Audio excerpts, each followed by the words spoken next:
Magandang araw sa inyo mga kaibigan. Itong ating almusalita sa araw na ito. Ebanghelyo natin ay Luke 13:1-9.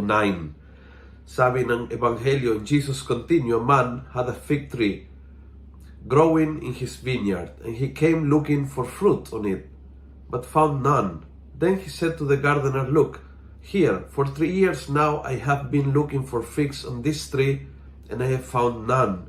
Cut it down. Why should it continue to deplete the soil?'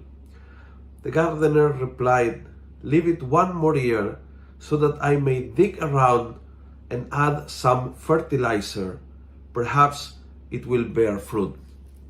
Ang Panginoong Jesus ay ang gardener at ikaw, ako, ang mga puno na maraming beses walang bunga. We don't produce yung inasahan ng Diyos.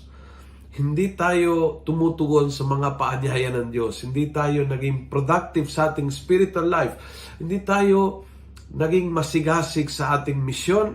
At maraming beses, we need a second chance. At yun ang point ng gardener. Let's give this person, this tree, a second chance. Pero hindi yung second chance na basta hintayin.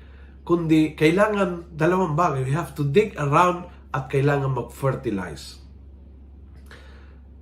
Tingin ko, ang Diyos ay lagi nagbibigay sa atin ng second chance. Ang problema is minsan, hindi tayo gumagawa doon sa chance na yan ang ating parte para talagang makaroon ng pagbabago at ng bunga eventually.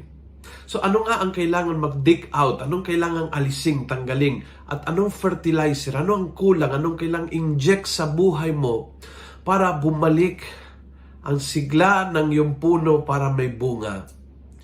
Binibigay tayo ng Diyos ng pakakataon. Ngayon, ang tanong is, ano ang gagawin natin sa pakakataon na yan?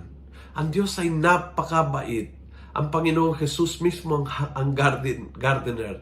Siya ang nakikiusap. Siya ang nagbibigay ng chance.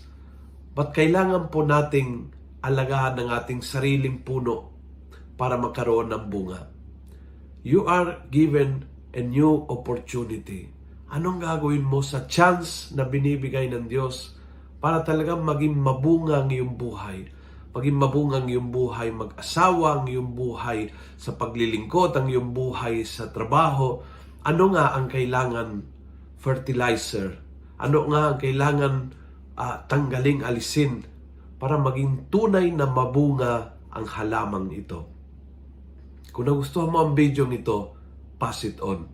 Punuin natin ng good news ang social media. Gawin natin viral araw-araw ang salita ng Diyos. God bless.